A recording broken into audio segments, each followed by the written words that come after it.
Senhoras e senhores, boa noite. É com muito prazer que a ANRIGS, Associação Médica do Rio Grande do Sul, dá início ao primeiro ciclo de palestras do ano. Nesta edição, abordaremos o tema Uso do cigarro eletrônico, que, devido à popularização entre jovens, tornou-se um grave problema. Os elevados níveis de consumo e aumento de diagnósticos de câncer, doenças respiratórias, doenças cardiovasculares e a doença pulmonar chamada EVALI alertam a saúde pública. Independentemente da idade, o fenômeno traz consequências que exigem atenção, cuidado e orientação. Nosso evento conta com a parceria da Associação de Psiquiatria do Rio Grande do Sul, da Sociedade de Cirurgia do Rio Grande do Sul e da Sociedade de Pneumologia e Tisiologia do Rio Grande do Sul. Para conversar conosco sobre os riscos do uso dos cigarros eletrônicos, temos as especialistas. Doutora Fabiola Perim, titular em cirurgia torácica pela Sociedade Brasileira de Cirurgia Torácica, doutorado em patologia pela UFSPA, cirurgia torácica do Grupo de Cirurgia Torácica e de Transplante Pulmonar da Santa Casa de Misericórdia de Porto Alegre e presidente da Sociedade de Cirurgia Torácica do Rio Grande do Sul. Doutora Fernanda de Paula Ramos, psiquiatra especialista em dependência química e psicoterapia, diretora da Vila Janus, coordenadora do Departamento de Transtornos Aditivos da Associação de Psiquiatria do Rio Grande do Sul e membro da Câmara Técnica de Psiquiatria do Conselho Regional de Medicina do Rio Grande do Sul. Doutora Manuela Cavalcante, médica pneumologista do Pavilhão Pereira Filho, coordenadora do Núcleo de Rastreamento de Câncer de Pulmão da Santa Casa de Porto Alegre e atual presidente da Sociedade de Pneumologia e Tisiologia do Rio Grande do Sul. Agradecemos a presença de todos de forma online e presencial, incluindo o presidente da ANRIGS, Dr. Gerson Junqueira Júnior, presente conosco no dia de hoje. Ao final das apresentações, teremos um espaço para perguntas, que será mediado pelo Dr. Guilherme Napp, diretor científico e cultural da ANRIGS, mediador do evento desta noite. Passamos a palavra para o diretor científico e cultural da ANRIGS, Dr. Guilherme Napp. Boa noite.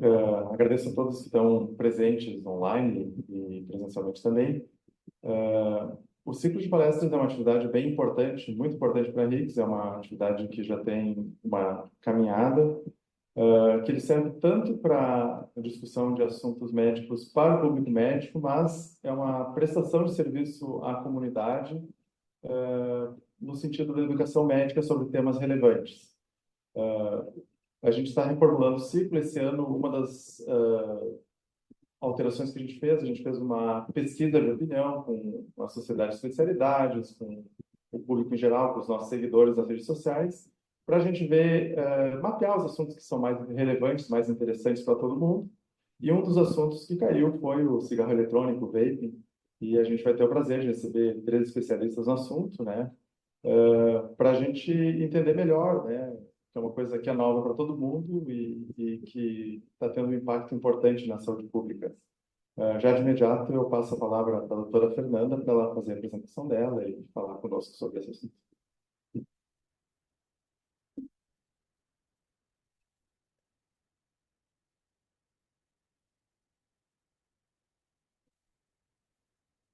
Boa noite a todos. Queria então agradecer a RICS, na presença do Dr. Gerson, do Dr. Guilherme, pelo honroso convite de estar aqui junto com colegas também de outras áreas. Agradecer a PRS também, Associação de Psiquiatria do Rio Grande do Sul. E eu vou conversar um pouquinho então com vocês da parte com a visão aí de um especialista em transtornos aditivos e dependência química. Acho que está a apresentação só, se puderem botar a minha apresentação.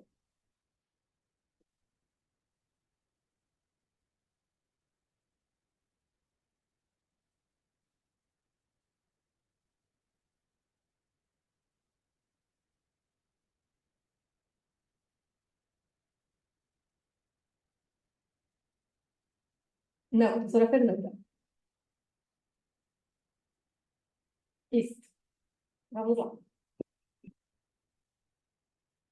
Bom, então, para começar, os cigarros eletrônicos têm muitos nomes. Um nome técnico, dispositivos eletrônicos para fumar, o DEF, ou sistemas eletrônicos de administração de nicotina.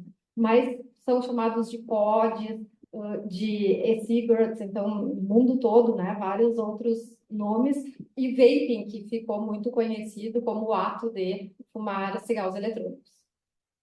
Quando que surgiu? Por que que a gente fala que é uma droga nova? Porque ele foi desenhado lá atrás, mas só em 2004 é que ele foi comercializado, a primeira vez na China, depois em 2006 na Europa, 2007 nos Estados Unidos, e foi ganhando muita popularidade, principalmente no público jovem de adolescentes, e hoje já é um problema de saúde pública. Então, vocês veem que em pouco tempo a gente tem uma droga aí que tomou conta do mercado mundial, principalmente no público de jovens.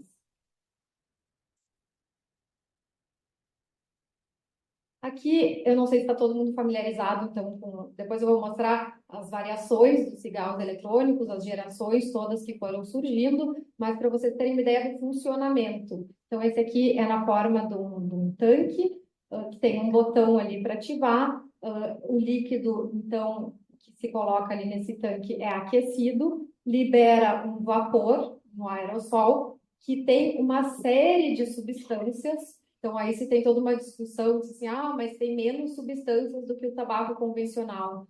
Aqui existem muitas outras substâncias que são encontradas nesse aerosol. Então, tem desde metais pesados, nicotina, que a maioria dos cigarros eletrônicos possui uma concentração alta, sabores que são colocados para dar um gosto melhor e também para pegar um público de jovens, e uma série de outras substâncias tóxicas. Dentro desse líquido, também pode ter uma variedade aí de substâncias, inclusive o THC, que é o princípio ativo da maconha. Então, também pode ser inserido além da nicotina.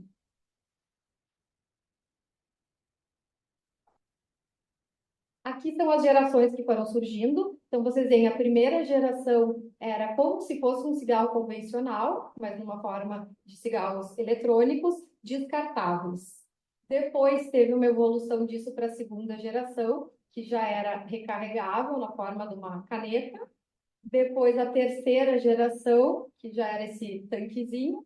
E a quarta geração, que chamam de MUDs e PODs, que foi evoluindo aí, além da quantidade de líquido, de ser recarregável, a indústria conseguiu fazer um sal de nicotina que tem uma concentração muito maior de nicotina. E, além disso, irrita menos a garganta, então, com isso, as pessoas acabavam consumindo quantidades maiores, achando aquilo mais agradável.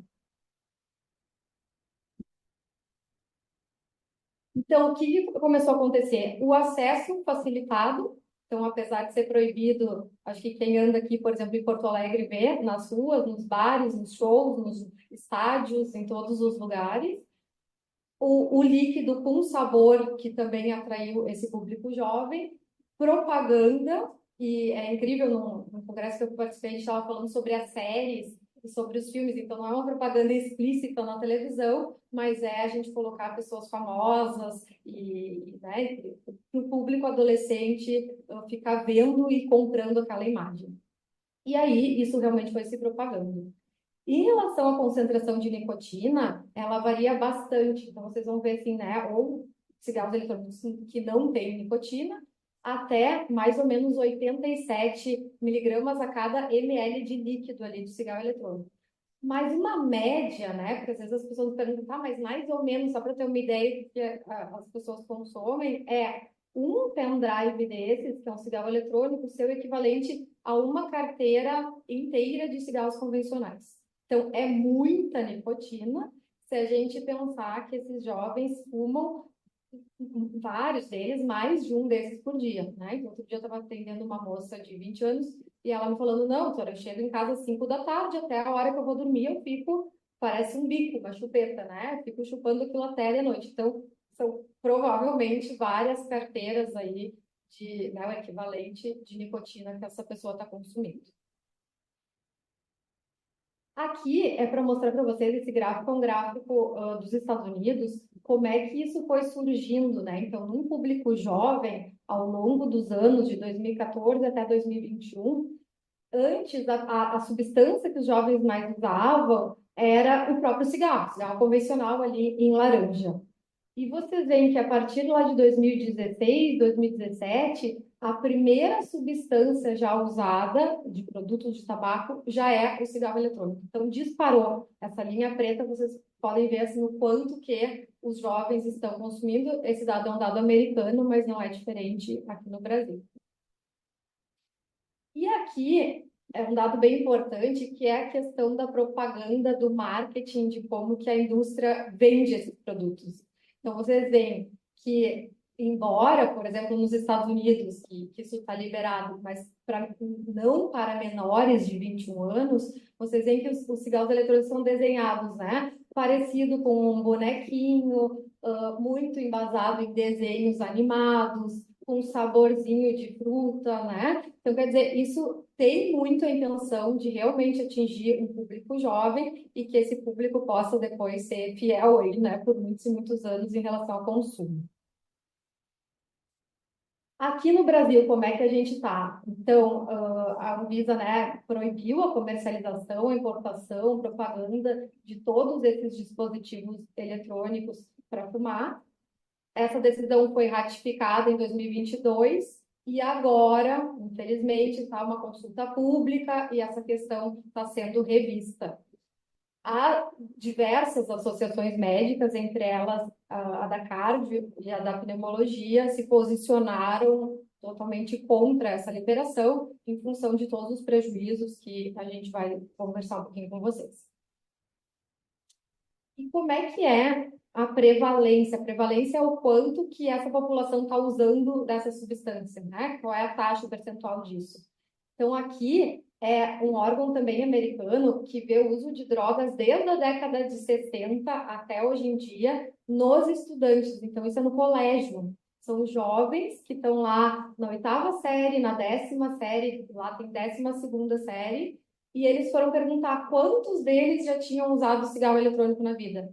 E aí vocês veem que no final do colégio, quase 40% deles já tinha consumido cigarro eletrônico. E o que é o mais grave, que quase 9% tinha um uso regular, um uso já diário dessa substância, certamente com um quadro de dependência. E esse aqui é um dado do Brasil, que sempre nos perguntam, né? Tá, mas e aqui, como é que é a mesma realidade? Não é? Esse dado é um dado do IBGE, que foi de 2019. Eles viram os dados do Brasil, depois separaram por regiões, em colégios públicos em azul e colégios privados em laranja. Então, vocês veem que a média do Brasil é próxima a 18% de uso de cigarro eletrônico entre adolescentes de 13 a 17 anos. Vocês veem que a gente, só para lembrar, o cérebro da gente termina de se formar por volta dos 20 anos. Então, aqui a gente está falando de jovens que nem completaram a maturação cerebral e já estão em contato com essa substância. E a região sul, infelizmente, é uma das campeãs brasileiras aí de consumo de cigarro eletrônico, por isso que a gente vê tanto por aqui.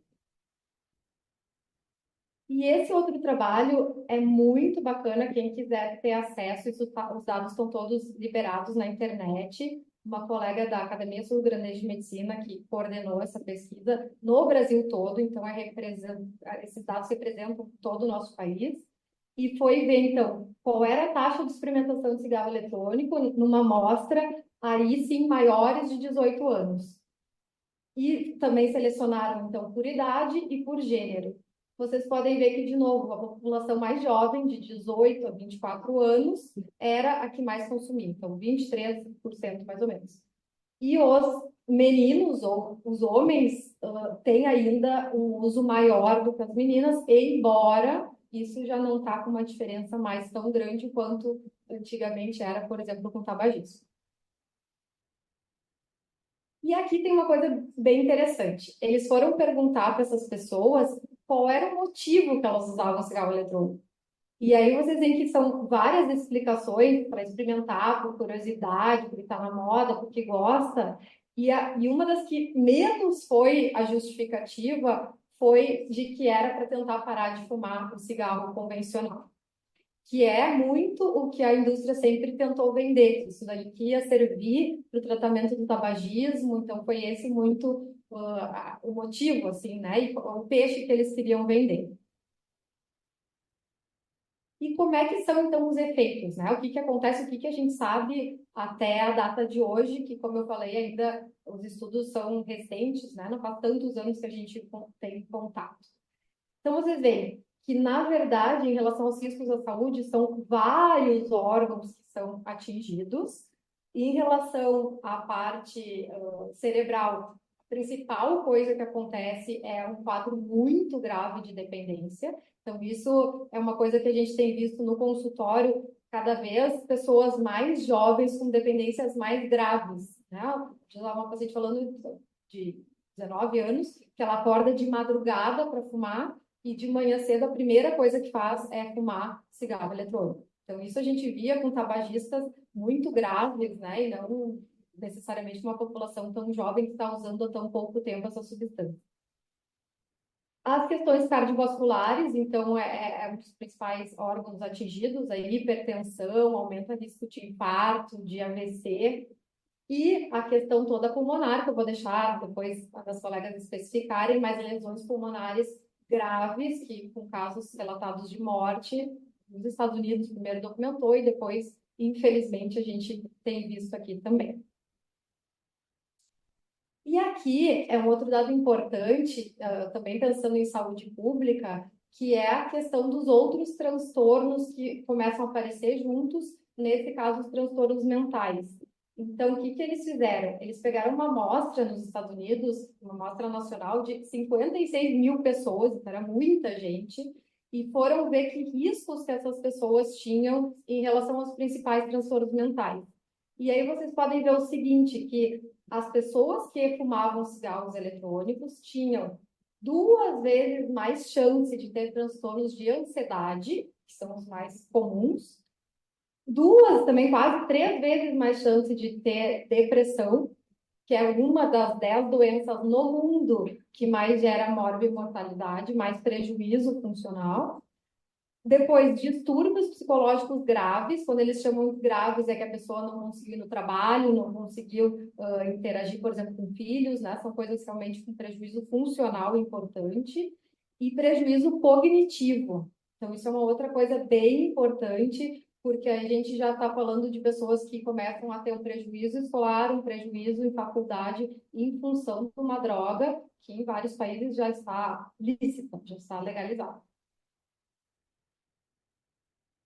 E um outro grande problema é a questão de aumentar o risco e disso também ser uma porta de entrada, como o tabaco sempre foi, como o álcool sempre foi, para o uso de outras drogas. Então, jovens que usam cigarros eletrônicos têm um risco 5 vezes maior de usar maconha, 6 vezes maior de usar álcool. E aqui, de novo, uma população de 10 a 24 anos. Então, estou falando de crianças, pré-adolescentes e adultos jovens. E aí a questão do tratamento, né? Então nos perguntam muito assim, ok, mas agora, né, que é o que a gente acaba vendo no consultório, nada disso deu certo, né? Não teve prevenção, muita gente nem sabia que tinha nicotina lá nos cigarros, acabou entrando numa onda dos amigos e já está com um quadro de dependência muito estabelecido. A gente ainda não tem protocolos bem estabelecidos, específicos para o uso de cigarro eletrônico, mas, claro, que se usa todo o know-how e toda a experiência que se tinha com o tratamento de tabagismo. O que se faz, basicamente? Então, um tratamento, um acompanhamento de psicoterapia, que aí são várias técnicas, né? Então, a gente chama de terapia cognitivo-comportamental, que é mexer numa série de hábitos. Então, vocês imaginam que um comportamento que a pessoa tem ao longo de muitas vezes ao dia tudo que a pessoa faz lembra, né? Então, essa paciente diz, mas eu só consigo estudar se eu fumar, eu só consigo ver série se eu fumar, né? Então, praticamente, a gente tem que reeditar aí o dia e as atividades da pessoa. E a entrevista motivacional que a gente fala é a gente tentar buscar naquela pessoa que está nos procurando tratamento, seja por espontânea vontade, ou às vezes os pais estão preocupados e levam um jovem para o tratamento, que motivação que aquela pessoa teria, que não necessariamente é a nossa, né? Então, às vezes a gente vai apresentar coisas graves, né, de lesão pulmonar, que para nós médicos assusta muito, ainda mais uma população jovem, mas daqui a pouco, para aquele jovem, não está muito preocupado, né? Ele diz assim, não, mas isso aí não vai acontecer comigo, né? Então, a gente tentar entender o que para ele realmente preocupa e poderia motivar uma mudança. E se usa ainda a questão da terapia de reposição de nicotina, que são os PETs, os adesivos que contêm nicotina, e as gomas, que é o Nicorette, para tentar fazer com que a pessoa não tenha uma abstinência tão intensa de nicotina que não tolere ficar algumas horas sem, ou tolere uma redução gradual aí depois dos cigarros eletrônicos. De medicação, por enquanto, também não tem nada específico para cigarros eletrônicos, a gente pode se valer de medicações que a gente usava no controle do tabagismo. Então, a bupropiona é uma mais antiga, que é um antidepressivo que tenta ajudar um pouquinho na fissura do tabaco, e a vareniclina, que infelizmente não está com uma produção no Brasil, por enquanto foi suspensa, mas era uma medicação que ajudava bastante a reduzir vontade mesmo de tabagistas aí graves. E em relação à cessação do tabagismo, então, assim, tem toda essa discussão mesmo no meio médico, né, se isso ia ajudar, não ia ajudar, a propaganda era toda essa, né?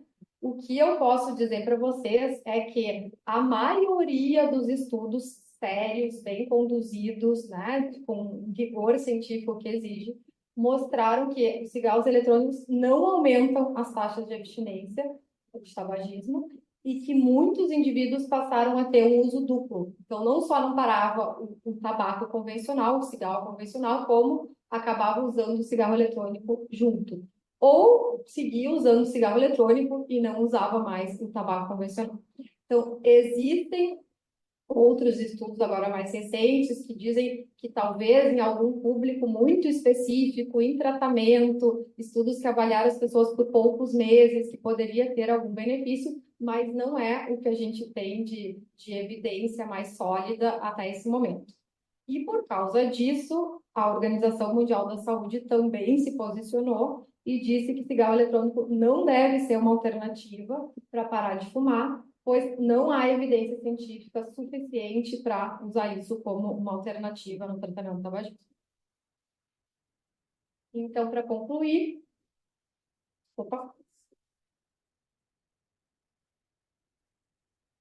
a indústria do tabaco, então, vende a ideia de que o cigarro eletrônico como algo inofensivo, o que não tem sido observado pela ciência e pelos serviços de saúde. O que a gente tem visto, na verdade, são sérias repercussões que vêm sendo observadas decorrentes aí desse consumo, principalmente aí nesse público jovem, e que hoje, então, é um problema de saúde pública em adolescentes, inclusive com casos de mortes relatados. E, então, há uma necessidade urgente de informação, que é o que hoje a gente está fazendo aí nessa atividade, prevenção, que aí nas escolas, em casa, os pais terem conhecimento para poderem conversar também com os filhos sobre isso, poderem estar atentos ao que está acontecendo com os seus filhos, por exemplo, e uma melhor fiscalização. E é claro, né, pessoal, que isso é uma guerra difícil, né, e eu gosto de terminar daí com um poeminha mais otimista, que é assim, do Mário Quintana. Se as coisas são inatingíveis, ora, não é motivo para não querê-las. Que tristes os caminhos, se não fora a presença distante das estrelas. Obrigada.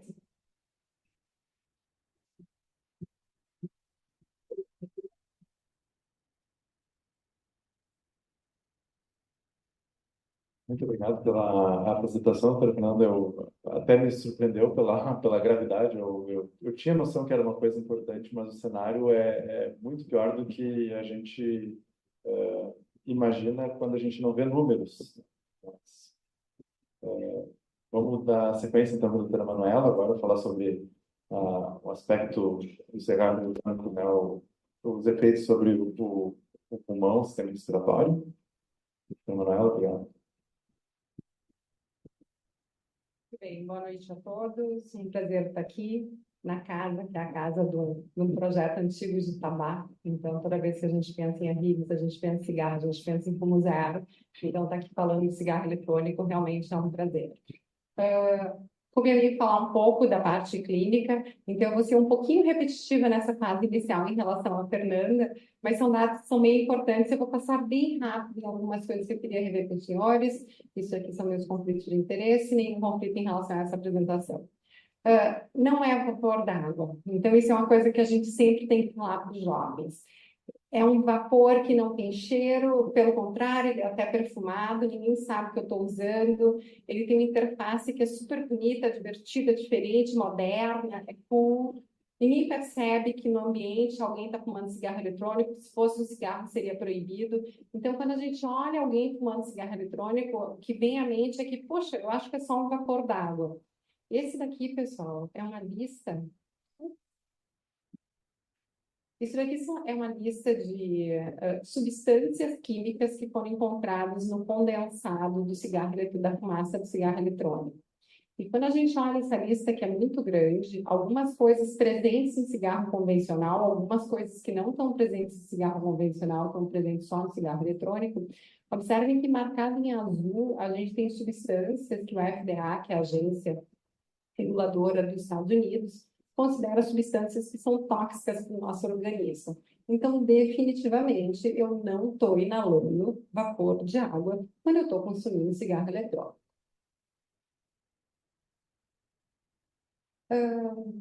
A Fernanda já trouxe que é um dispositivo mecânico eletrônico que vai ter muitos codinomes.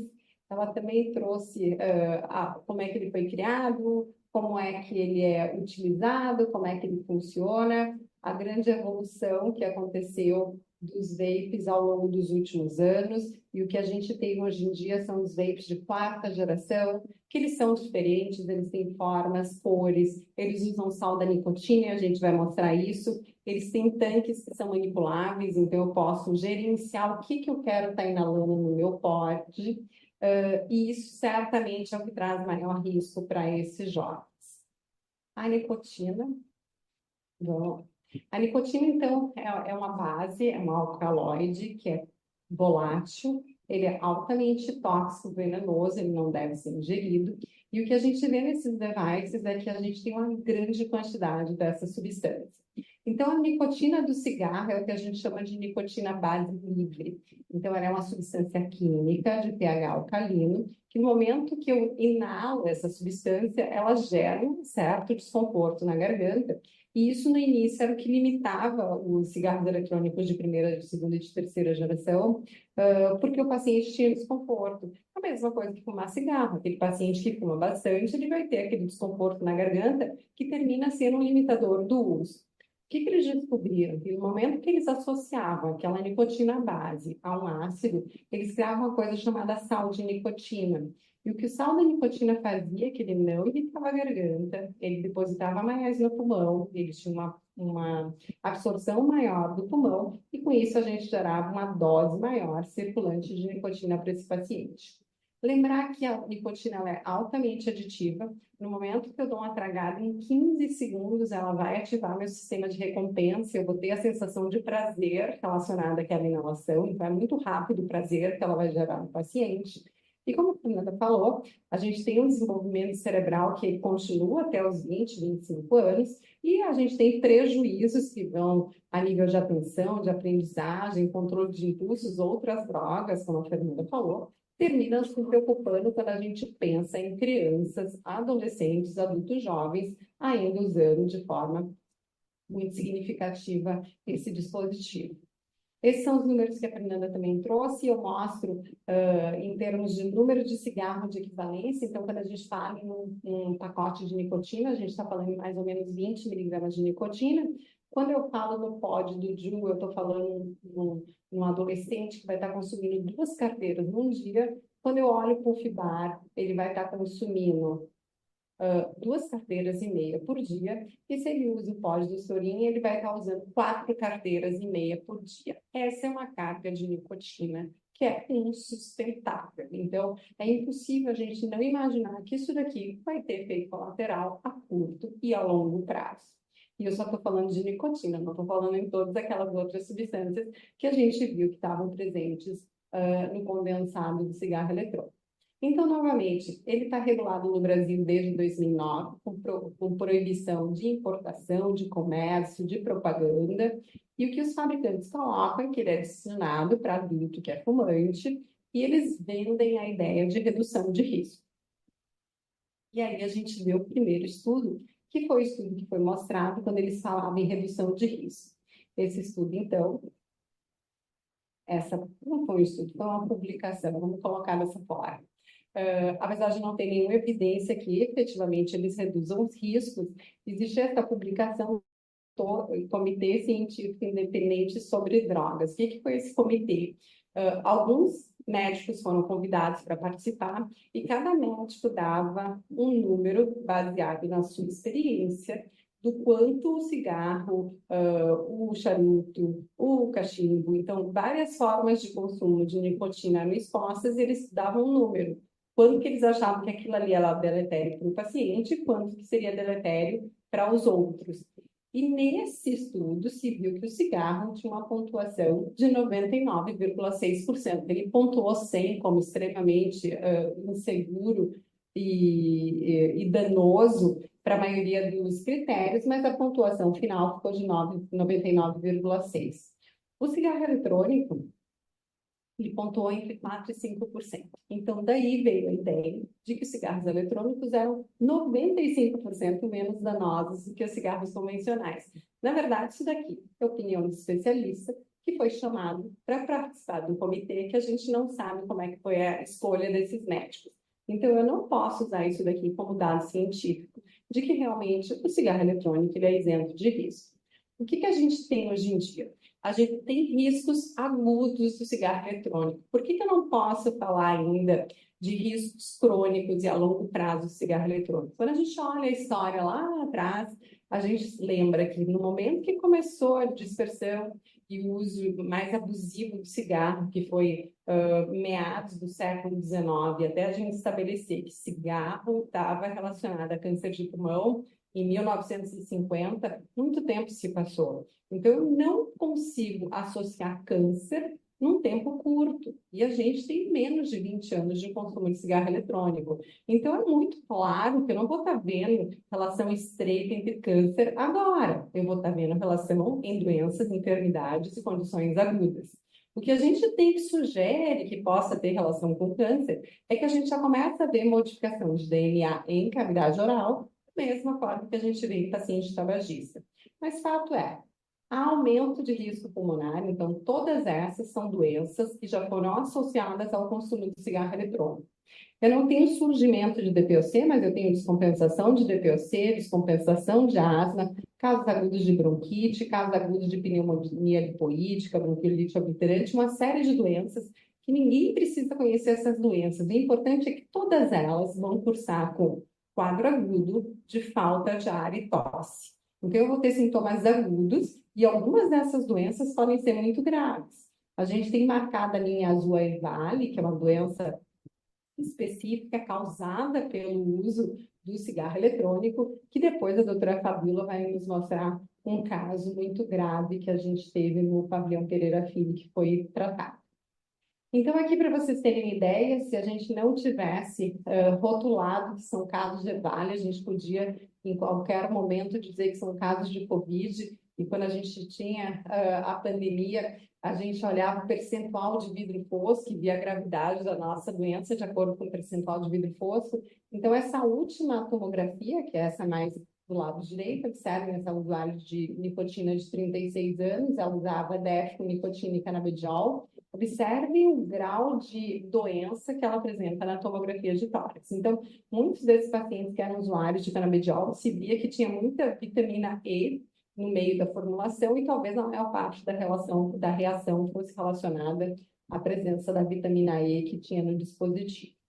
A gente já tem relatos de jovens, de pacientes que foram a transplante pulmonar, então isso daqui também é dado de publicação dos Estados Unidos, um jovem de 16 anos que fez um quadro de EVALI muito grave, não responsivo, e terminou virando urgência sem lista de transplante, e terminou transplantando com 36 dias, esse é o pulmão dele, completamente comprometido, sem nenhuma unidade alveolar, todas cheias de reação inflamatória.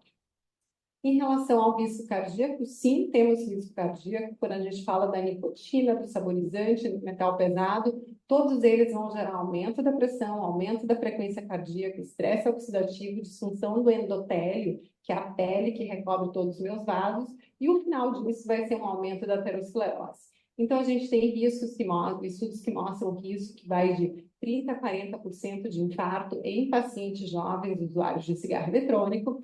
E o que a Fernanda comentou, que tem muitos pacientes atualmente que usam cigarro e cigarro eletrônico combinado, esse risco termina em 4 vezes o risco daquele paciente ter um evento isquêmico. Então, realmente, hoje, quando a gente está nas emergências, vem um paciente com quadro isquêmico agudo, não pode ser deixado de questionar se esse paciente é um usuário de cigarro eletrônico. Em relação ao AVC também, lembrando que as isquemias cerebrais têm a mesma base fisiopatológica do que vai acontecer no coração, então a gente tem esse aumento de 50% no risco de isquemia cerebral, de AVC em pacientes usuários de cigarro eletrônico. E a gente podia continuar por vários outros órgãos, mostrando o quanto ele é letal e o quanto ele pode ser perigoso a curto prazo, e os aromatizantes, que terminam servindo como uma forma sedutora de fazer os jovens consumirem, afinal de contas vai ter um gostinho diferente, hoje eu estou usando melão, não, hoje eu estou usando o mentolado, então termina sendo uma coisa que os adolescentes usam. Tem esse dado de que 8 a cada 10 estudantes nos Estados Unidos usam cigarros saborizados. Hoje no Brasil, o cigarro saborizado está proibido desde 2012, então a gente não pode consumir tabaco normal saborizado, não pode ser vendido, mas cigarro eletrônico a gente vê que tem essa ampla utilização. E qual que é o problema do saborizante? Ele pode ser deglutido, ele pode ser ingerido. O que não se sabe ainda é o risco a longo prazo desses produtos. A curto prazo, eles geram uma resposta inflamatória que também causa disfunção endotelial. Então, muitos dos danos que a gente tem por todo o nosso sistema, ele vem também do uso desses saborizantes. Então, hoje em dia, além de dizer não ao cigarro eletrônico, tem essa campanha grande para que os saborizantes saiam dessas formulações. Então, isso daqui é o mesmo gráfico que a Fernanda tinha mostrado, mostrando que a gente vai ter risco associado aos dispositivos eletrônicos de fumar em todas as etapas do nosso corpo, então não é uma coisa exclusiva do pulmão ou exclusiva do coração. E o risco não é só para quem usa. Então, da mesma forma que o cigarro eletrônico se mostrou que a exposição passiva era deletéria, no cigarro eletrônico também a gente vê a mesma coisa. E diferente do cigarro convencional, que hoje em dia eu não estou tendo contato com outras pessoas fumando em ambientes fechados, hoje em dia o cigarro eletrônico é amplamente usado em muitos ambientes fechados de festa de crianças e adolescentes. Então, o que se viu foi um aumento de 40% a 50% nos sintomas brônquicos, então sintomas de tosse, 50% nos sintomas de falta de ar de pessoas que conviviam de perto com pessoas que eram usuários de cigarro eletrônico e 25% em terços pacientes com aumento de crise de asma, que é uma doença comum no nosso meio. Esse dado a Fernanda também mostrou e eu vou mostrar ele com um número diferente. A Fernanda mostrou que tinha 16% de jovens no Brasil. Gente, isso é 1 a cada 6 jovens que está experimentando cigarro eletrônico. Aqui no Brasil, se a gente vai para a região sul, 1 a cada 5 dos nossos adolescentes está experimentando cigarro eletrônico. Então, isso é muito, isso não é pouco, não, e a gente tem que fazer alguma coisa para mudar. E esse dado é muito importante: 60% desses jovens nunca tinham fumado cigarro, então eles estão iniciando a vida deles com o consumo de cigarro eletrônico. E o que acontece a partir daí é quem que vai substituir o fumante antigo, né? Então, esse dado é muito bonito. No Brasil, a gente tinha 34% de pacientes tabagistas lá finalzinho, não, no início da década de 90. Então, praticamente 35% da população fumava. E a gente tem um trabalho lindo no Brasil de combate ao tabagismo, que funciona muito bem. Hoje em dia, a gente tem em torno de 9%. Certamente, esse dado que é comemorado pelo público e pelos médicos, alguém perdeu muito dinheiro com isso. E esse dinheiro, hoje, ele vem na forma de cigarro eletrônico. E ele vai começar a voltar a vir na forma de cigarro. Por quê? O que a gente sabe? Um paciente que começa, um jovem que começa a usar cigarro eletrônico, ele tem um risco 3 vezes maior de experimentar cigarro convencional e um risco 4 vezes maior de virar um fumante de cigarro tradicional. Então, a gente não só está trazendo cigarro eletrônico, mas a gente está trazendo de volta o cigarro, e a gente também já sabe os riscos de consumir o cigarro. Então, é uma preocupação que é de todos. Isso daqui é uma carta aberta da Sociedade de Pneumologia, que foi endossada por várias outras sociedades. Também uma carta da Sociedade Brasileira de Cardiologia, mostrando por que a gente tinha que manter a proibição dos DECs, dos riscos que ele tinha a curto e a longo prazo. E as mensagens que eu quero terminar hoje, lembrando que assim, ó, não é um vapor de água. A gente está consumindo todas aquelas substâncias químicas, a gente está consumindo nicotina, a gente não é os jovens que são os usuários. Os nossos jovens e os adultos que são os usuários, eles estão consumindo uma carga muito maior de nicotina. Eu vou ter risco, eu sei que eu vou ter risco a curto prazo, eu vou ter risco a longo prazo, e os nossos jovens estão consumindo cada vez mais. Então, nesse cenário, é impossível a gente imaginar que a regulação e o aceite de que sim, isso seja utilizado, ele tem que ser impedido de alguma forma. Eu continuo, então, com a apresentação da Fabíola desse caso clínico de EVALI que a gente teve lá na Santa Casa de Porto Alegre. Muito obrigada.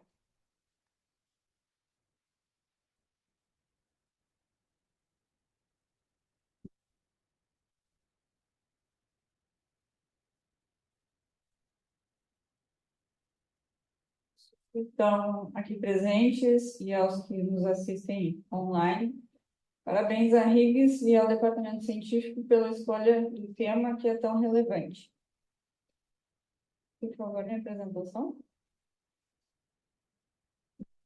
Eu trago um caso clínico vivido aqui em Porto Alegre, de um jovem. Esses números nos mostram uma realidade do Brasil, do Rio Grande do Sul e do mundo, do quanto esses dispositivos são lesivos.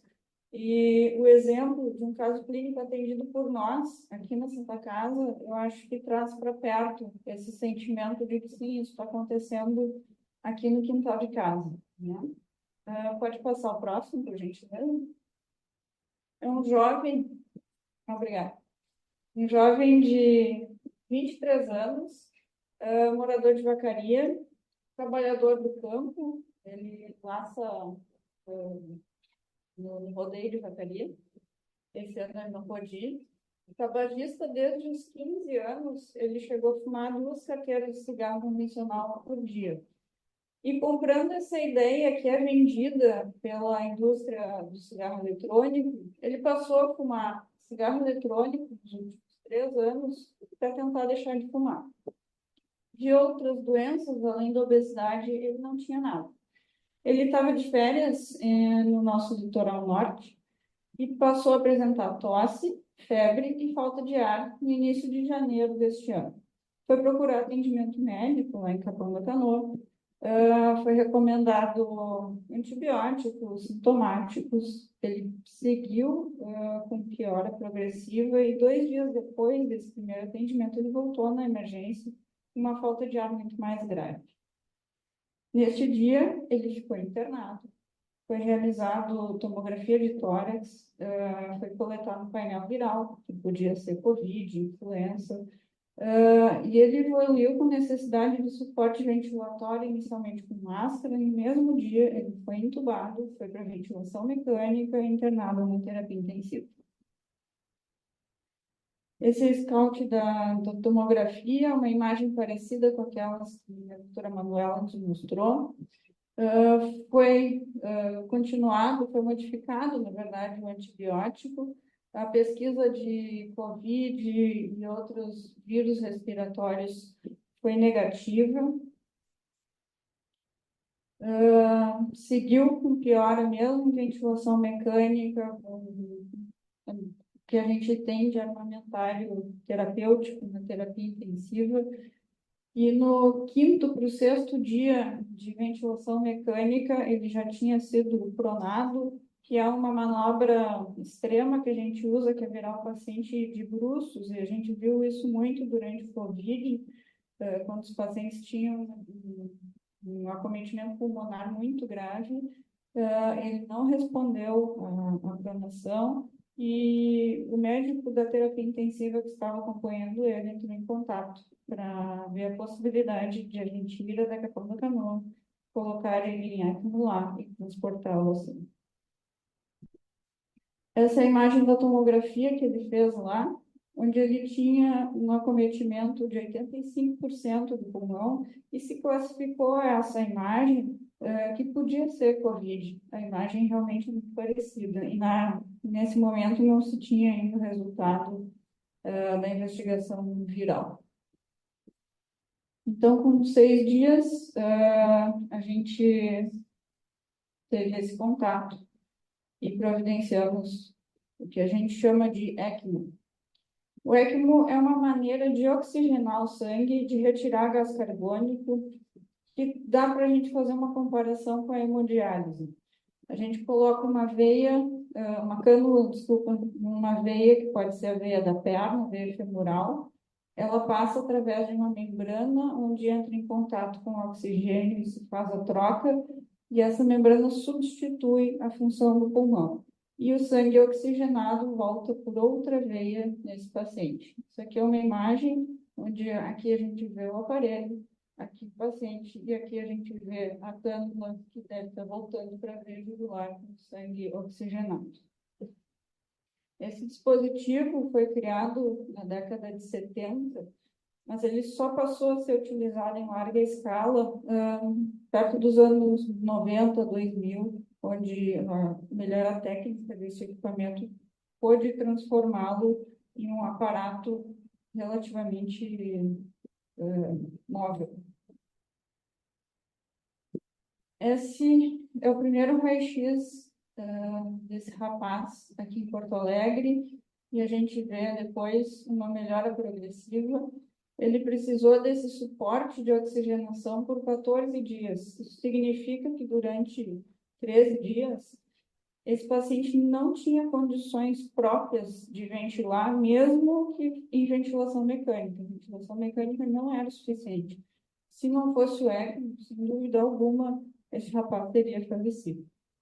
Ele ficou 33 dias em internação hospitalar. Esse aqui é o raio-x da alta hospitalar dele. Ele precisou ainda de fisioterapia respiratória e motora e de acompanhamento pneumológico, porque ele ainda tem algum grau de falta de ar. Essa é a tomografia que ele fez um dia antes de ter alta hospitalar, aqui comparado com a tomografia que ele teve em Capão da Canoa. E é importante ressaltar que entre uma e outra, ele teve uma tomografia que não foi feita porque ele não tinha condição de transporte, que foi muito pior que essa. É uma tomografia que provavelmente é incompatível com a vida. Os casos de lesão pulmonar aguda por cigarro eletrônico, chamado de EVALI, nos Estados Unidos, até outubro de 2019 foram 1.080 casos. E vejam que de outubro de 2019 até fevereiro de 2020, esse número já havia subido para 2.800 casos, com 68 mortes. E esse é o Anderson. Me chamo Anderson Quadros Fulaneto, sou de Vacaria. Eu vim aqui contar um pouco da minha história, que 3 meses atrás eu estava internado, estava na UTI por causa do vape. O vape me causou faz uns 3 anos que eu vinha comprando vape para parar de fumar, que eu fumava 2 carteiras por dia desde os meus 15 anos e resolvi parar de fumar, só eu não consegui, daí fui atrás do vape, que falava que adiantava para parar de fumar. Me chamo Anderson Quadros Flaneto. Cheguei no hospital em Capão da Canoa com 85 do pulmão tomado. Daí eu precisei de usar a ECMO. E graças a Deus hoje em dia eu tô vivo por causa da ECMO. Que os médicos me salvaram, botaram a ECMO, tudo certo. Graças a Deus deu tudo certo. Só tenho a agradecer mesmo e minha recuperação tá boa. Mês que vem eu vou começar a trabalhar já, graças a Deus, vida normal e eu só pouco de falta de ar, não posso fazer muita força, essas coisas. Mas eu acredito que vai melhorar e graças a Deus o pior já passemos e estamos aí. Muito obrigado. Agradeço a todos que esteve junto comigo. Tchau. Esse é o Anderson, um jovem, trabalhador rural, que quase teve sua vida ceifada por um dispositivo eletrônico, e que, salvo, ele ainda está afastado do trabalho dele desde janeiro, são 4 meses. E foi um esforço grande da família, uma atitude heróica do plantonista que estava em Capão da Canoa de pensar nessa possibilidade. E a gente fica muito satisfeito de conseguir ajudar, mas eu acho que a gente consegue abranger muito mais e ter muito menos danos se a gente evitar que esses jovens tenham contato com o cigarro eletrônico. Muito obrigada. Então, muito obrigado, doutora Fabiola, muito obrigado também, doutora Manuela, pela apresentação. A gente quis interromper a passagem de orador. A gente tem algumas perguntas da plateia, mas eu queria começar fazendo uma pergunta minha que eu pensei assim. A gente vê os jovens assim com essa lesão aguda, que é uma coisa gravíssima, um quadro dramático, custa caríssimo para o sistema de saúde, e eventualmente acaba se recuperando, saindo. Mas a minha pergunta, a longo prazo, como é que fica a função pulmonar desse paciente? Ele carrega uma sequela para o resto da vida? Ou depois que passou uma lesão pulmonar dessa, ele está zerado e pode começar tudo de novo? Esse dado, de novo, a gente tem poucos dados do segmento desses pacientes, né?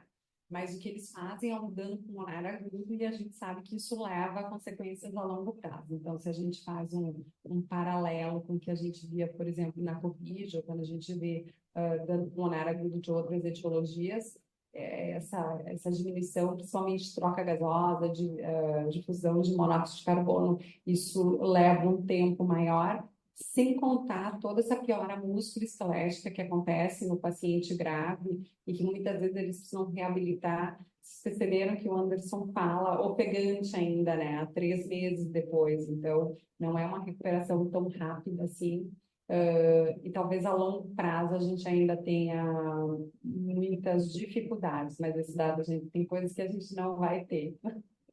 Perfeito, uma coisa muito nova, né? A gente não tem como dizer como é o prognóstico de uma lesão dessas, mas certamente é chocante ver um jovem que se recuperou de uma, por exemplo, é diferente de um jovem que se recupera de uma pneumonia. É um jovem que ele se recuperou de uma lesão pulmonar e ele não consegue falar 1 minuto seguido sem ficar ofegante. A gente tem no consultório, muitas vezes, pacientes que não estão tão graves. Então, aqui, vocês viram que eu mostrei 3 formas. Então, eu tive alguns pacientes que foram fumar, que consultaram para parar de fumar, e eles tinham tomografias que tinham lesões mínimas, né? Então, o diagnóstico de EVALI, o diagnóstico de doença aguda, ele se dá pela exclusão de todas as outras etiologias. Então, a Fabiola bem colocou que no início se pensava num quadro que inicialmente fosse viral ou infeccioso, tem que descartar o consumo de outros fármacos, outras formas de dano alveolar, mas às vezes o dano é pequeno e que o estar atento e ver esse jovem que já tem tosse, que ainda não tem o quadro exuberante, talvez nos faça fazer esse diagnóstico um pouco antes, para que eles não cheguem num quadro tão dramático quanto o Anderson, né? O problema é que eles começam a consumir e começam a ter tosse e vão minimizando o sintoma porque eles querem continuar consumindo. Então, assim como o tabagista, a gente fala, não, teve sintoma, procura um atendimento, é importante também para esses que são usuários, que eles tenham esse olhar atento. Estou com sintoma, eu preciso buscar atendimento, porque a continuidade da exposição vai levar a quadros mais exuberantes. Eu acho que nesse caso dramático, eu acho que é muito importante a gente salientar a competência do médico no atendimento inicial dele, porque é uma situação nova, é uma situação que provavelmente todo mundo que na sua formação, né, deve ter visto muito pouco ou não ter visto, né, e a pessoa está com com essa possibilidade de diagnóstico na cabeça. Eu acho que é uma coisa que se parabenizar. Não sei, Fabíola, o que tu poderia dizer. Ele teve muita experiência. Eu acho que dá para a gente fazer um paralelo com o Covid. O Covid também faz um infiltrado pulmonar parecido com esse. Se desenvolvia SARA, que é uma sigla para uma disfunção muito grave dos pulmões, da troca de gasosa dos pulmões. E ele conviveu conosco, colocando ECMO em pacientes com Covid. E por isso ele estava atento a essa gravidade, mesmo descartando a possibilidade de infecção viral. Depois, durante a internação aqui em Porto Alegre, a gente descartou também doenças autoimunes que podiam causar uma doença parecida com essa. E o diagnóstico de EVALI, ele acaba sendo um diagnóstico de exclusão, onde foram descartadas as outras causas. Está associado ao uso do cigarro eletrônico, então a gente define esse diagnóstico como EVALI. Então, naquele momento, em Capão da Canoa, ele viu um jovem com SARA grave, e ele tinha vivido essa experiência de ver pessoas sendo salvas com ECMO, e pensou nisso. A gente tem algumas perguntas aqui do chat. Vou fazer uma para a doutora Fernanda, sobre a questão da dependência, né? Qual o conselho você daria? Aqui ele fala para os jovens que querem testar o cigarro eletrônico para entrar na moda, mas eu vou além. Para os familiares, né? Daqui a pouco um pai, uma mãe que percebe ou que desconfia, como a gente pode aconselhar para manejar isso? E qual é a diferença também em relação à percepção da família em relação ao cigarro? Porque o cigarro é uma coisa que deixa cheiro, o pai e a mãe, daqui a pouco eles conseguem rapidamente perceber. Cigarro eletrônico, tem alguma dica assim, para o pai, para a mãe que estão ficando desconfiados? Como é que ele faz? Vai mexendo no mochila do filho, invade a privacidade? Como é que é a abordagem, assim, do ponto de vista de manejo da saúde mental para isso? Bem importante. Eu acho que a primeira coisa, né, Guilherme, importante ser dita, é a questão da percepção de risco, né, que a doutora Manuela também falou. Então, isso não é só em jovem. Os próprios pais, recentemente eu dei uma palestra no colégio privado aqui de Porto Alegre, e às vezes, algumas vezes por não ter conhecimento do assunto, né, outras porque às vezes os pais, quando eu peguei no consultório um pai que também fumava cigarro eletrônico, então como é que ele vai dizer para o filho que não é para fumar se ele próprio usa, né, ou ser tabagista mesmo de cigarro convencional. Então a primeira questão é essa, é a gente não minimizar os riscos, porque toda vez que a gente tem uma droga que a gente minimiza a percepção do jovem, maconha, a gente vê isso, por exemplo, nos Estados Unidos, com vários estados com legalização, a gente acha que aquilo é uma droga, entre aspas, inofensiva e o consumo dispara, né? Então, acho que essa é uma primeira questão. A outra questão que a gente fala de prevenção são várias frentes, né? Então, em relação aos pais, por exemplo, tem toda uma questão que a gente chama de modelagem, que é um pouco isso, assim, né? Então, como é que é o comportamento do pai e da mãe? E aí a gente amplia, não é nem só questão de cigarro eletrônico, são hábitos de vida saudáveis, como é que é o contato de proximidade com o filho. Me perguntam como é que eu vou falar sobre cigarro eletrônico? Bom, da mesma forma como é que a gente vai falar sobre sexo com o filho, como é que a gente vai falar de tantos outros conflitos aí de adolescência. Em primeiro lugar, a gente tem que ter proximidade, a gente tem que saber em que etapa que o filho está, o que está acontecendo, né? Então, às vezes, a gente vai falar quando o jovem já está em contato, por exemplo, com o cigarro eletrônico há anos, no colégio, nas festas, né? Às vezes os pais perguntam, quando que eu vou falar sobre porre? Eu disse, não, mas eles tomam porre hoje com 11 anos. Então, a gente precisa antecipar um pouco essas conversas. Então, eu acho que é um trabalho de equipe, assim, né? De colégios, de pais, e a questão de cheiro não vai ser, né, geralmente um sinalizador, mas uma série de condutas. Então, desde aquela questão assim de grupinhos, com quem que a pessoa está andando, né? Que os outros, porque é sempre o outro que é o problema, né? Então, meu amigo fuma, isso aqui não é meu, né?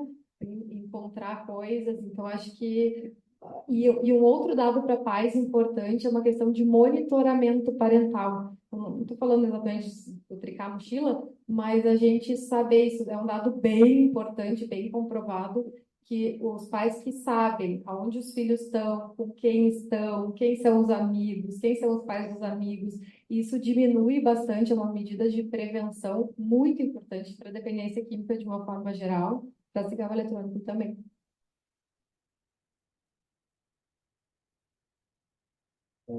Mais uma pergunta aqui do chat, eu vou fazer essa para a Manuela. Além da intoxicação, é fato que ainda existe risco de explosão? E como isso acontece? Você já viram algum caso assim? Eu queria um paciente meu teve explosão de dispositivo. A explosão era mais comum nos dispositivos iniciais, então, primeira, segunda geração tinha mais falha, então a bateria explodia. Fazendo a revisão para preparar a aula, tinha um relato de um caso que na explosão a bateria ficou incrustada na maxila, então tem coisas muito estranhas que aconteceram da primeira geração. Hoje em dia isso acontece, a descrição é que acontece menos, a descrição é que acontecia mais na primeira fase, e lembrar que tem uma bateria de lítio, né? Então, a bateria de lítio, coloca para carregar, ela pode dar algum erro. Lembrando que a gente está falando de dispositivos, nos Estados Unidos, muitos que a gente sabe como é que são produzidos, mas a gente tem muitos dispositivos que a gente não sabe como é que eles são produzidos, a gente tem muitos líquidos que a gente também não sabe como é que eles são produzidos, então, dos líquidos ainda se questiona a questão de contaminação dos líquidos por bactéria, os óleos que são usados, que no momento que eles são inalados, eles podem fazer dano agudo pulmonar. Então, sim, o risco de explosão existe, mas o risco não é só de explosão, né? A gente tem uma cascata de riscos assim que estão embebidos assim no ato de usar o cigarro eletrônico.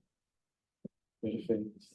A gente tem uma mensagem aqui do Dr. Grisoli, José Renato Grisoli, que é o presidente do Conselho de Representantes da Henriques, que ele manifesta: sabemos que o problema era grave, mas vendo essa apresentação, observo que é muito pior do que se imaginava. É imperioso uma união das sociedades médicas para orientações e evitar a liberação do cigarro pelo Congresso Nacional, que é um assunto que está em baila. Doutora Fabiola, trabalha acho que no serviço mais, digamos, um dos maiores de renome no Brasil de transplante pulmonar, né? Como você se prepara para isso, né? Porque a gente está vendo, né, desde a pandemia, uma diminuição do número de doadores, né, de órgãos, e daqui a pouco a gente está com uma situação de saúde pública que daqui a pouco pacientes jovens, como que foi mostrado ali no caso da apresentação da literatura, precisando de um pulmão. Como vocês encaram esse desafio assim das duas coisas, de diminuição de doadores, daqui a pouco uma necessidade de aumento do número de órgãos, assim, que pode acontecer? Esse problema já existe mesmo sem cigarro eletrônico, né? Estatisticamente, a gente tem como população mais chance de precisar de um órgão do que de ser doador. Então, essa conversa é muito importante e deve fazer parte da educação da sociedade porque a família decidir que ele, naquele momento de dor extrema, que é a perda de um filho, de um irmão, da esposa, decidir que vai doar, sublimar toda essa dor e fazer um ato tão bonito quanto é a doação, é realmente muito difícil, cruel. Esse assunto deve ser conversado antes, deve ser conversado na mesa churrasco do domingo. As pessoas devem manifestar a vontade de ser doador e a gente vê que essa vontade é sempre respeitada e isso ajuda a família a superar essa dor.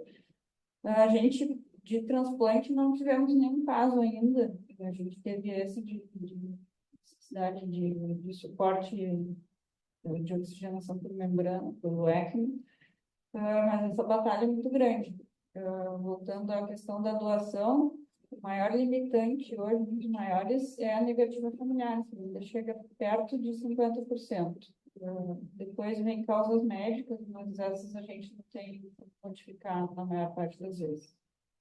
E talvez sobre isso, talvez a gente deva falar mais daquele projeto que tem dos cartórios de registro, que tu pode registrar gratuitamente o teu desejo de ser doador, né? Então, o trabalho que está sendo feito é que as centrais acessem essa informação e tragam para a família que aquele paciente já tinha certificado a vontade dele, né? Então, nesse caso, a gente teria o doador falando por ele naquele momento. Então, acho que esse é um projeto lindo daqui do Rio Grande do Sul e que talvez a gente tivesse que estar falando mais sobre isso e até como sociedade e como RIGS, a gente está verbalizando e trazendo isso e lembrando a população que a gente tem essa possibilidade de fazer isso, né? Então, e é muito fácil. Qualquer cartório de Porto Alegre pode fazer isso. Esse assunto que a gente está dentro, a gente já está trabalhando com a doutora Fernanda Bonou, que é na capacitação dos hospitais para se tornarem centros de doação de órgãos, tudo. Ela já fez alguns cursos aqui na RIGS e a gente está retomando esse projeto desse ano também. Mas uma pergunta, acho que se encaixa bem, né, para a parte da psiquiatria, né, se existe alguma diferença cultural, se é possível dizer, né, que é uma coisa muito incipiente, entre os cigarros eletrônicos no Brasil e em outros países. E também, como é que percebe, não só em relação ao cigarro eletrônico, mas essa questão dessa visão da liberação de drogas que hoje em dia são ilícitas, dessa percepção de que o risco de substâncias psicoativas ela não é tão perigosa, né, que está ocorrendo nos últimos anos, essa liberalização, essa flexibilização em relação a isso. Eu acho que sim, a questão cultural é muito importante e um dado, né, só para pegar, quando a gente fala assim, mas, por exemplo, muitas vezes comentam aí, os Estados Unidos regulamentou a questão do cigarro eletrônico. Para começo de conversa, os Estados Unidos regulamentou e depois teve que subir a faixa etária, então agora abaixo de 21 anos é proibido, segue proibido. E aí a gente tem que ser honesto, né, para pensar assim, o que é ser proibido nos Estados Unidos e o que é ser proibido no Brasil, né? Então isso a gente já tem pesquisas mostrando que é proibido consumir bebida alcoólica no Brasil para menores de 18 anos. E quantos jovens tiveram qualquer dificuldade de comprar bebida alcoólica em qualquer estabelecimento de qualquer cidade do Brasil, né? Então isso não existe. Então sim, as questões culturais influenciam bastante. A questão toda de como é que vai ser o contexto familiar, que a gente estava falando antes. Então, e aí também, pegando as experiências de outras substâncias, álcool, por exemplo, né? No Brasil tem uma cultura muito forte, a indústria do álcool é muito poderosa e patrocina, inclusive, eventos esportivos, por exemplo, que não seria muito a lógica, né, de ligar álcool com saúde, e em outros países já não, né? Então, sei lá, um país muçulmano vai ter uma cultura totalmente diferente e esse jovem não vai ser radicalmente, né, não vai ser, além de ser estimulado, ele vai ser induzido a não consumir esse tipo de bebidas, né, no caso de droga. Então, acho que sim, acho que a questão cultural é importante. E a parte de legalização, a gente vê bastante com maconha, né? Então, vários países, vários estados americanos, por exemplo, isso já tem pesquisas muito sólidas aí nessa área, mostrando nessa linha. A gente diminui a percepção de risco, parece que é uma droga que não tem problema, e por ser lícita, tudo bem, né? E aí a gente realmente dispara o consumo, e o que é a nossa preocupação da mesma forma com o cigarro eletrônico, é o consumo em população jovem, de adolescentes, né? Então, isso é o mais grave em relação a toda a maturação cerebral e todos os aumentos de risco de uma série de doenças, não só psiquiátricas, clínicas, né? Então, essas questões todas são realmente bem importantes. Tem uma pergunta aqui que o Dr. Gerson fez e que se repetiu no chat aqui. Como, mesmo sendo proibida a venda de cigarros eletrônicos, ainda vemos a circulação dos dispositivos. Qual seria a sugestão para que seja proibida a circulação no Brasil? Eu ia adorar ver isso, proibição no Brasil, tu sabe que já se fala nisso, né? Então, entre as sociedades, já se fala em fazer algum tipo de moção para que pare de ser permitido consumir em alguns locais. No Brasil, a gente não tem isso ainda, né? Então, é permitido fumar cigarro eletrônico em todos os lugares. Mas eu acho que ia ser um passo importante a gente ter essa proibição, porque vocês viram que o risco para o outro existe, né?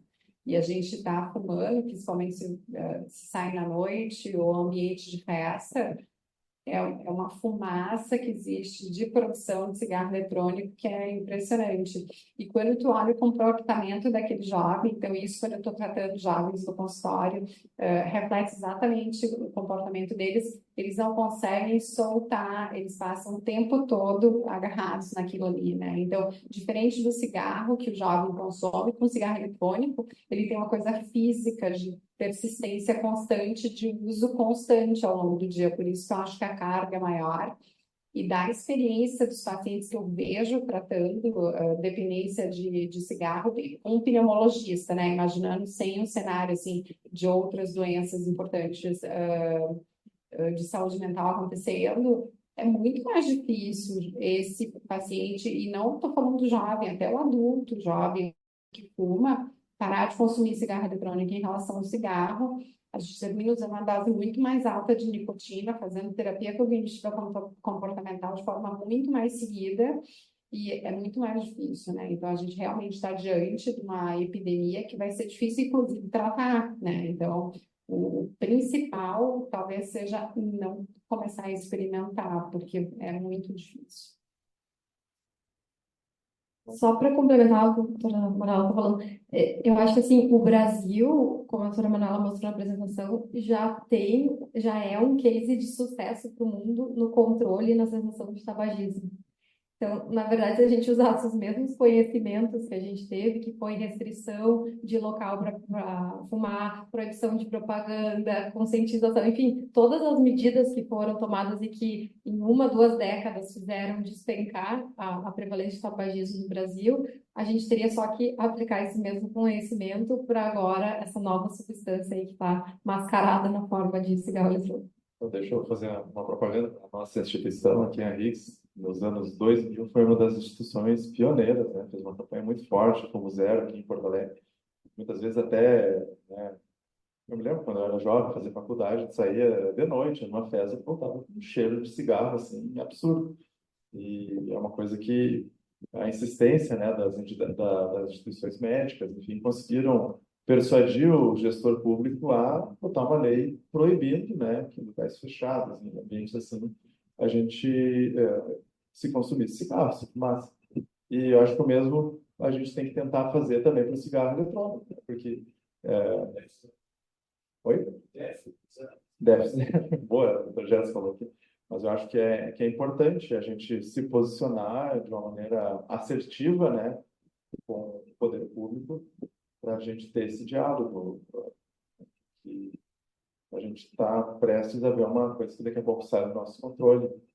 A Sociedade de Pneumologia desde já se prontifica a ajudar no DEF zero, tá? Então, a Sociedade de Cirurgia Torácica também.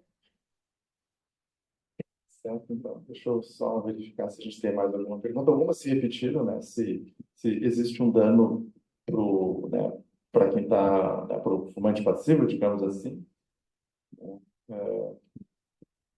Outra, se é possível que o Brasil se torne um dos países que mais consome cigarro eletrônico, ou se já é. Eu acho que já foi parcialmente respondida, né? Eu acho que a gente está no caminho, A gente infelizmente. a gente tem outros países que ganham mais. Dentro do Brasil, o consumo, maior região sul e sudeste, né? Então, isso daí também tem dados bem claros que, infelizmente, esse dado a gente tem a mais mesmo. Não sei, doutor Gerson, quer fazer mais alguma pergunta? Só um segundo, acho que o doutor Bisoli mandou mais um comentário aqui.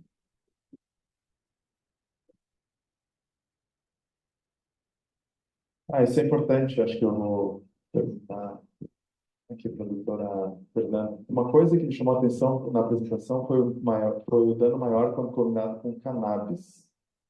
E recentemente tivemos um revés na CF em relação ao consumo da maconha. Então, o cenário é extremamente preocupante. Vocês querem falar alguma coisa sobre isso? Sim, muito, né? Então, de novo, são várias formas de apresentar o mesmo produto. E aqui com o cigarro eletrônico tem um agravante que muitos jovens nem sabem o que eles estão consumindo. Então, aquelas várias substâncias, mesmo nicotina, não sei se a doutora Manuela tem a mesma experiência, eu pergunto para os pacientes, né, diz assim, mas e que dose que tu tá consumindo no cigarro eletrônico? E me assusta, outro dia atendi uma moça estudante de medicina, e ela não fazia ideia de quanto de nicotina que tinha naquilo ali. Tá, mas a concentração, eu te ajudo aqui a calcular. Não, mas eu também não sei, né? Então, THC é mais uma forma, né, utilizada de uma forma extremamente perigosa, que fica assim, não, tá ali, um pouquinho, né? Não sei nem quanto que é. E aí, com prejuízos muito grandes, né, em jovens.